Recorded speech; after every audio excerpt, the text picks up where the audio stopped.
Puji Tuhan, Shalom semuanya. Anak-anak, kita kembali ke pembelajaran pendidikan agama Kristen dan budi pekerti, di mana ini hari pertama kita untuk memulai pembelajaran di semester baru ini. Puji Tuhan, kalian sudah menuntaskan jenjang kelas 10 sehingga kalian boleh naik level menuju jenjang 11. Ada beberapa perbedaan, tapi satu hal yang harus kita pahami bahwa setiap jenjang itu memiliki tantangan sendiri. Persiapkan diri kalian supaya kalian bisa menjadi sesuatu yang terbaik untuk diri kalian, untuk keluarga kalian, terutama untuk mempermuliakan nama Tuhan. Nah, kita akan memulai pembelajaran hari ini, meskipun video sudah dijelaskan di materi pembelajaran. Video ini dikhususkan untuk mungkin kalian yang waktu di pembelajaran mungkin jaringan kalian sedang tidak bagus, atau kalian tidak mungkin dalam kondisi sakit ataupun izin sehingga kalian tidak bisa mengikuti pembelajaran. Nah, untuk itulah kalian bisa mengulang materi yang sama melalui video ini supaya pemahaman kalian semakin bagus sehingga bisa kalian gunakan untuk mengerjakan tugas-tugas yang ada. Nah, untuk itulah kita akan mulai pelajaran ini. Jangan lupa anak-anak, karena kita masih di masa pandemi, kita harus tetap patuh terhadap protokol kesehatan. Kita harus patuh juga terhadap setiap peraturan yang ada. Kita jaga jarak, bahkan kita juga boleh tidak banyak melakukan aktivitas di luar. Kalau tidak penting, tidak usah keluar. Nah, untuk itu mari kita sebagai anak Tuhan, kita juga bisa menyelamatkan orang-orang di sekitar kita melalui kesadaran diri kita. Sebelum mulai pelajaran di bab pertama di tahun ajaran baru ini, mari kita sama-sama bersatu dalam doa. Mari kita berdoa. Tuhan Yesus, kami ucap syukur buat pembelajaran hari ini, di mana Tuhan boleh menuntun kami untuk semakin mengerti arti hidup, terutama Tuhan untuk anak-anak-Mu yang sudah masuk ke jenjang kelas 11. Untuk itu Engkau memberkati mereka supaya mereka semakin memiliki hikmat, kepintaran, kecerdasan, bahkan keterampilan yang daripada Tuhan, sehingga mereka bisa melewati masa-masa di kelas 11 ini, Tuhan. Berkati pembelajaran yang akan kami pelajari, Kau berkati hamba-Mu sebagai pengajar, supaya apa yang hamba-Mu ajarkan itu sesuai dengan kehendak Tuhan. Bahkan juga Tuhan berkati anak-anak-Mu supaya bisa membuka hati dan pikiran mereka untuk menerima setiap pembelajaran yang ada, supaya mereka bisa gunakan untuk aktivitas mereka sehari-hari maupun untuk masa depan mereka. Kami siap untuk belajar. Terpujilah nama-Mu, di dalam nama Tuhan Yesus Kristus kami sudah berdoa ucap syukur. Haleluya. Amin. Nah, baik anak-anak, di bab pertama di kelas 11 yaitu kita akan membahas tentang Tuhan pedoman bagi kehidupan keluarga. Bahan Alkitab untuk materi ini kalian bisa membaca Kejadian 2 ayat 24, 1 Korintus 11 ayat 3, terus Yohanes 2 ayat 1 sampai 11. Nah, untuk itu kita akan mempelajari bab ini sesuai dengan KD bahkan indikator. Nah, kalian bisa membaca sendiri apa KD-nya dan terutama indikatornya. Indikator yang pertama, kita harus mengerti, bisa nantinya kalian bisa menjelaskan pengertian dan bentuk keluarga, bahkan kalian juga bisa menguraikan fungsi keluarga. Mungkin yang dua ini dulu kita akan bahas hari ini, itu udah cukup. Jadi kalian setelah mendengarkan materi ini, kalian bisa menjelaskan pengertian dari keluarga, bentuk keluarga itu seperti apa saja, bahkan kalian tahu fungsi keluarga itu apa saja. Nah, simple. Jadi kita akan memulai pembelajaran kita hari ini. Nah, kalian mungkin masih ingat atau kalian sudah menonton film yang berjudul dengan yaitu Keluarga Cemara. Walaupun yang baru-baru ini adalah hasil remake dari Keluarga Cemara yang sudah lama banget dan itu populer, dan akhirnya di remake sehingga bisa dinikmati anak-anak seusia kalian. Mungkin udah banyak tahu ya lagu ini, lagu itu yang terkenal, bahkan dinyanyikan ulang juga oleh Bunga Citra Lestari. Nah, yang mungkin harta yang paling berharga adalah keluarga, ya seperti itu. Nah, untuk itu dalam pembahasan materi keluarga ini kita harus tahu apa itu pengertian daripada keluarga. Nah, pengertian keluarga sendiri, kalau menurut Kamus Besar Bahasa Indonesia, keluarga berarti ibu dan bapak beserta anak-anaknya atau seisi rumah. Itu menurut Kamus Besar Bahasa Indonesia. Nah, kalau menurut Hendy Suhendi, itu dia berkata, keluarga adalah suatu kelompok yang terdiri dari 2 orang atau lebih yang direkat oleh ikatan darah, perkawinan, atau adopsi, serta tinggal bersama. Nah, kalian bisa lihat dari Kamus Bahasa Indonesia maupun dari ahli. Nah, dari situ kita bisa melihat ciri-ciri pokok daripada keluarga itu sendiri apa. Nah, ciri yang pertama, keluarga merupakan kelompok atau persekutuan sosial yang paling kecil.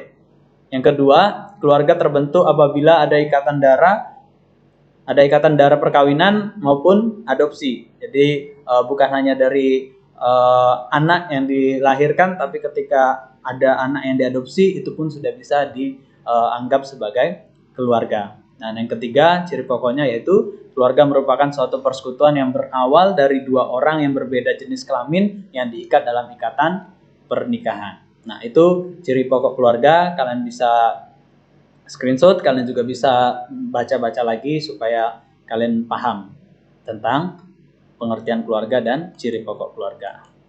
Nah, berikutnya ada 2 bentuk keluarga dalam masyarakat ini. Yang pertama itu namanya keluarga inti, atau nuclear family, atau conjugal family, atau basic family. Nah, keluarga inti ini sendiri adalah kelompok yang terdiri dari ayah, ibu, dan anak-anak, atau keluarga yang terdiri dari pasangan suami istri dan anak-anaknya. Suami dan istri pun itu sudah juga termasuk keluarga. Nah, yang kedua bentuk keluarga yaitu lebih besar lagi, atau yang sering disebut dengan keluarga besar atau extended family. Jadi apa bedanya dengan keluarga inti? Nah, perbedaannya adalah keluarga besar itu kelompok yang terdiri dari semua orang yang berketurunan dari kakek dan nenek yang sama, termasuk keturunan masing-masing istri dan suami. Bisa dibilang itu kerabat-kerabat dekat kita. Jadi keluarga besar itu mungkin ada paman kita, ada bibi kita, ada keponakan kita, jadi ada nenek, ada kakek. Nah, jadi lebih luas lagi jangkauan keluarganya. Ya, seperti itu. Jadi nanti kalau ada pertanyaan 2 bentuk keluarga, kalian sudah tahu, yaitu keluarga inti dan keluarga besar. Sangat mudah untuk diingat ya. Berikutnya kita akan belajar tentang fungsi keluarga. Apa saja sih fungsi keluarga? Nah, kita akan membahas satu persatu. Ada 9 fungsi keluarga yang akan kita bahas. Nah, yang pertama itu dinamakan dengan fungsi biologis. Jadi keluarga itu berfungsi, salah satu fungsinya adalah fungsi biologis. Apa itu fungsi biologis? Itu fungsi yang berkaitan dengan pemenuhan kebutuhan biologis. Nah, kalau kalian sudah dewasa, itu juga memenuhi yang namanya seks suami istri. Jadi untuk menghasilkan keturunan. Terus kedua, selain itu fungsi biologis juga keluarga itu harus memenuhi kebutuhan gizi keluarga. Jadi setiap anggota keluarga harus diperhatikan kebutuhan gizinya. Selain itu juga fungsi biologis itu memelihara dan merawat anggota keluarga secara fisik. Mungkin dengan olahraga bersama, olahraga rutin, ataupun secara bersama maupun secara individu. Jadi itu bisa dilakukan di tengah-tengah keluarga kita. Yang kedua namanya fungsi sosialisasi anak. Apa itu fungsi sosialisasi anak? Nah, di dalam keluarga itu harus memiliki sebuah hubungan. Nah, salah satunya antara orang tua dan anak.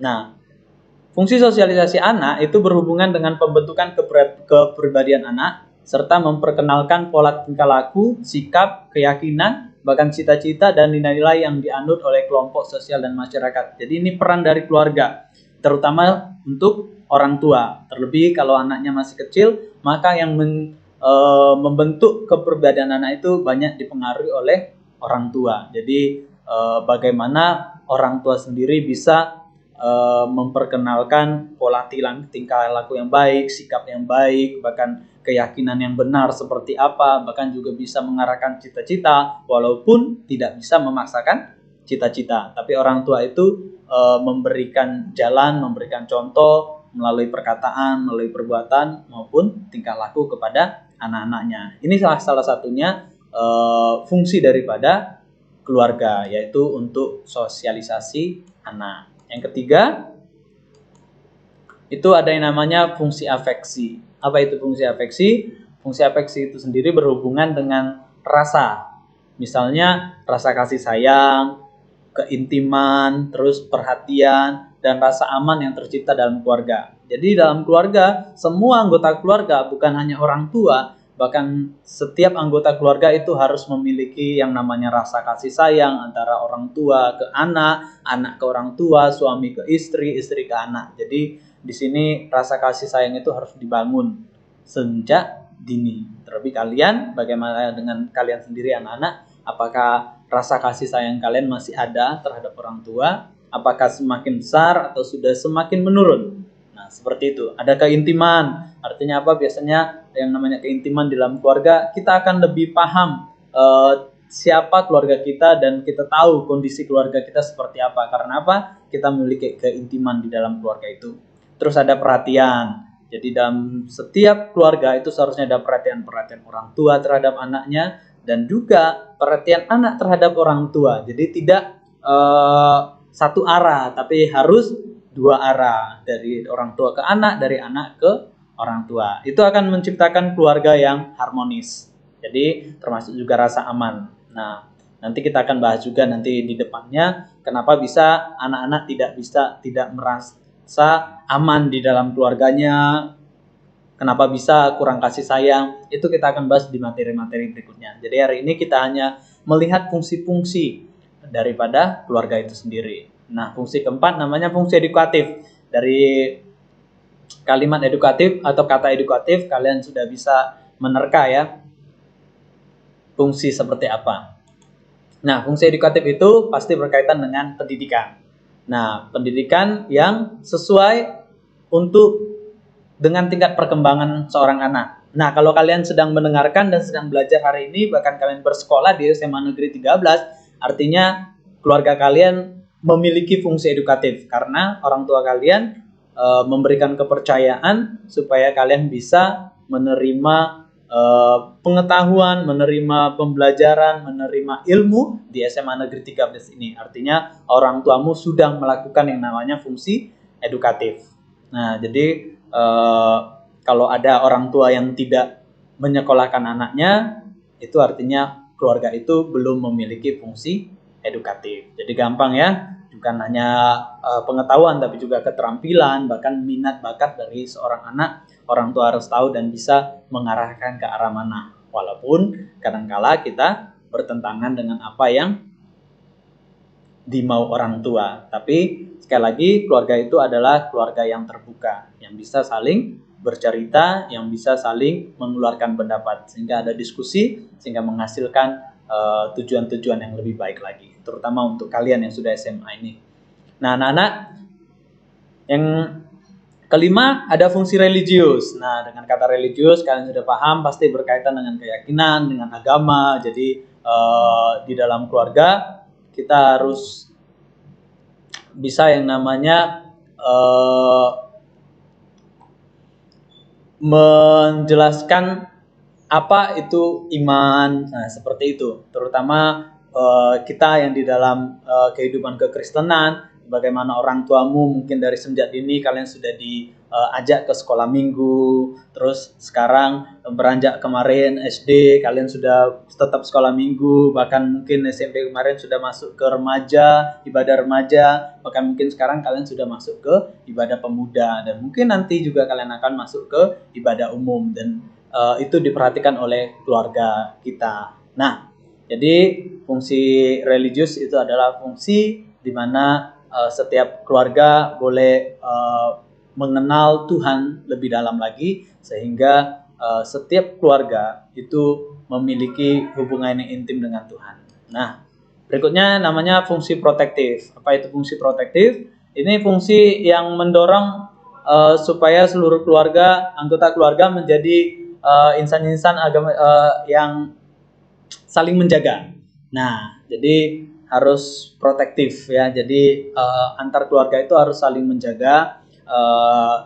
kalaupun ada salah itu harus dibenahi sehingga kita bisa tetap memiliki hubungan yang baik antara anggota keluarga. Nah, terus ada fungsi rekreatif. Apa itu? Rekreasi ya, dari kata rekreasi itu artinya fungsi yang bertujuan untuk memberikan tempat yang nyaman bagi anggota keluarga dan memberikan perlindungan secara fisik, ekonomis maupun psikologis bagi seluruh anggota keluarganya. Nah, berikutnya itu ada yang namanya fungsi ekonomis. Apa itu fungsi ekonomis? Itu fungsi bertujuan untuk mencari hiburan, memberikan suasana segar dan gembira dalam lingkungan hidup.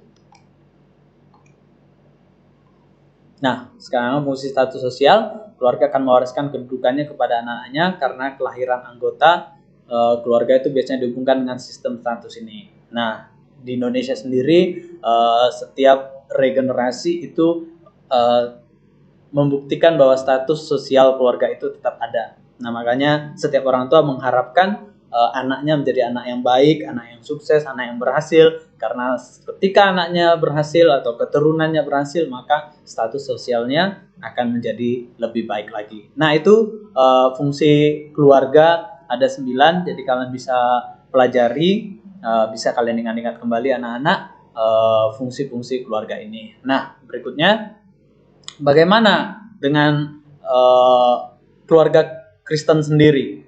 Apakah hanya 9 itu? Apakah butuh yang lain? Nah, berdasarkan Alkitab, jadi ada fungsi keluarga berdasarkan iman Kristen. Nah, yang pertama bahwasanya yang harus kita ingat, keluarga itu sebagai teman sekerja Allah dalam mengelola alam semesta dan segala isinya. Kalian bisa buka di Alkitab, yaitu Kejadian 1 ayat 28. Buka Alkitabnya, jadi saya tidak akan baca supaya kalian bisa aktif, bukan hanya sekedar mendengarkan. Jadi kalian bisa membaca Kejadian 1 ayat 28. Nah, kenapa manusia itu sebagai teman sekerja Allah dalam mengelola alam semesta dan segala isinya? Karena manusia sendiri diciptakan sesuai dengan gambar dan rupa Allah. Masih ingat pembelajaran waktu kalian masih di SMP, bahkan mungkin di kelas 10, apa nama lain dari gambar dan rupa Allah? Ya, yaitu Imago Dei. Jadi kalian harus ingat apa itu Imago Dei. Jadi kalian kalau sering mendengar kata Imago Dei, seharusnya kalian sudah tahu bahwasanya Imago Dei adalah gambar dan rupa Allah. Nah, artinya manusia merupakan perpanjangan tangan Tuhan di bumi untuk menjaga seluruh ciptaan Tuhan, termasuk dalam hubungan antara sesama dan juga alam. Jadi kita manusia ini yang bertanggung jawab untuk mengelola alam semesta dan segala isinya, walaupun pada akhirnya ada dosa di dalam diri manusia sehingga manusia itu memiliki sikap serakah, sikap yang mau menang sendiri, bahkan sikap yang mau memperkaya diri sendiri sehingga menghalalkan segala cara untuk membuat dia semakin kaya. Dia tidak peduli lagi dengan hubungannya dengan manusia maupun dengan alam ini. Nah, itu yang menjadi beban, bahkan bahan doa kita. Nah, kita sebagai keluarga Kristen, kita harus ingat Kejadian 1 ayat 28 bahwasanya kita ini rekan sekerja Allah untuk mengelola alam semesta dan segala isinya, bukan merusaknya. Nah, yang kedua, fungsinya apa? Sebagai lembaga pendidik utama dan pertama. Ingat ya, keluarga itu adalah lembaga pendidik utama dan pertama, bukan sekolah. Jadi sebenarnya lembaga pendidik utama dan pertama itu adalah keluarga. Kalian bisa bacanya di Ulangan 6 ayat 4 sampai 9. Nah, yang pertama berarti belum ada lembaga lain yang dapat mendahului peran keluarga dalam pendidikan kepada anak. Karena apa? Anak itu lahir di tengah-tengah keluarga, jadi pendidikan itu pertama kali pasti datangnya dari di tengah-tengah keluarga. Nah, yang utama artinya belum ada lembaga lain yang mengungguli perannya dalam pendidikan. Nah, jadi salah kalau orang tua menyerahkan sepenuhnya pendidikan anak itu di sekolah. Padahal yang paling utama sebenarnya adalah keluarga. Bagaimana keluarga itu mendidik anaknya, membuat anaknya semakin mengerti arti dari kehidupan sendiri. Nah, seperti itu. Dan yang terakhir yaitu fungsi keluarga berdasarkan iman Kristen, yaitu sebagai wadah semua anggota keluarga dalam mengekspresikan kasih kesetiaan dan sikap saling menghormati. Kalian bisa baca Efesus 5 ayat 22 sampai 23 maupun Efesus 6 ayat 1 sampai 3. Nah, ini yang terakhir. Jadi setiap anggota keluarga berkewajiban menciptakan lingkungan keluarga yang harmonis dengan menghayati dan melakukan ajaran-ajaran Kristiani sehingga dampaknya dapat terpancar dalam lingkungan masyarakat yang lebih luas. Jadi anak-anak, kita sebagai keluarga Kristen, kita ini adalah wadah untuk semua anggota keluarga dalam mengekspresikan kasih kita, kesetiaan kita, bahkan sikap kita dalam saling menghormati. Terlebih kalian anak-anak yang masih kelas 11, yang masih SMA, bagaimana kalian harus bisa menumbuhkan rasa kasih itu, rasa kesetiaan kalian, bahkan sikap yang mau menghormati, terlebih menghormati orang tua kita, ya kan? Kalian pasti ingat, bahkan itu menjadi ayat favorit kalian yang berkata, hormatilah ayah dan ibumu supaya lanjut usiamu di bumi. Nah, seperti itu. Jadi hari ini sesuai dengan KD yang ada, kita sampai di sini pertemuan pertama. Jadi harapan saya adalah supaya kalian paham apa itu keluarga, pengertian keluarga sendiri, bahkan bentuk keluarga tadi ada dua, juga fungsi keluarga secara umum, dan juga fungsi keluarga Kristen berdasarkan iman Kristen. Nah, jadi kalian bisa mengulang, karena ini berupa video, ketika kalian tidak mengerti, kalian bisa memutar ulang, supaya kalian semakin paham dan mengerti tentang keluarga. Jadi anak-anak, hari ini kita sudahi sampai di sini.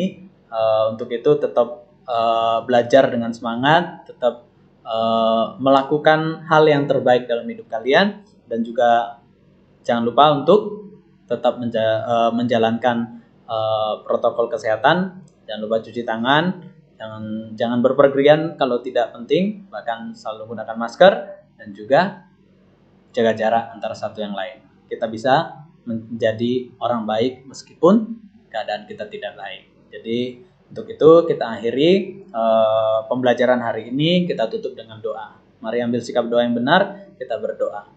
Tuhan Yesus, kami ucap syukur buat pembelajaran hari ini, supaya apa yang dipelajari boleh menjadi bekal untuk anak-anakmu dalam menjalani kehidupan, juga untuk masa depan mereka, untuk cita-cita yang akan mereka gapai. Untuk itu setiap pembelajaran ini tidak akan menjadi sia-sia, tapi biarlah boleh tersimpan, terpatri di hati maupun di pikiran anak-anakmu, supaya mereka boleh bisa menjadi pribadi-pribadi yang lebih baik lagi, yang berfungsi untuk diri mereka, untuk keluarga mereka, untuk sekolah ini, bahkan juga untuk kota dan bangsa. Terima kasih Bapa di surga, kami ucap syukur. Untuk itu Engkau tetap memberkati anakmu dengan hikmat, kepintaran, kecerdasan. Bahkan juga Tuhan berikan kesehatan untuk anak-anakmu. Untuk itu biarlah Bapa yang menjaga kami semua, supaya kami bisa semakin mengerti kehendak Tuhan. Bukan apa yang kami mau, tapi biarlah apa yang Tuhan mau. Kami ucap syukur buat pembelajaran hari ini. Segala kemuliaan, hormat, kejayaan, keagungan kami kembalikan kepada satu nama, yaitu Yesus Kristus, Tuhan dan Juru Selamat kami. Kami sudah berdoa ucap syukur. Haleluya. Amin. Makasih anak-anak. Sampai jumpa di pembelajaran berikutnya. Tuhan Yesus memberkati.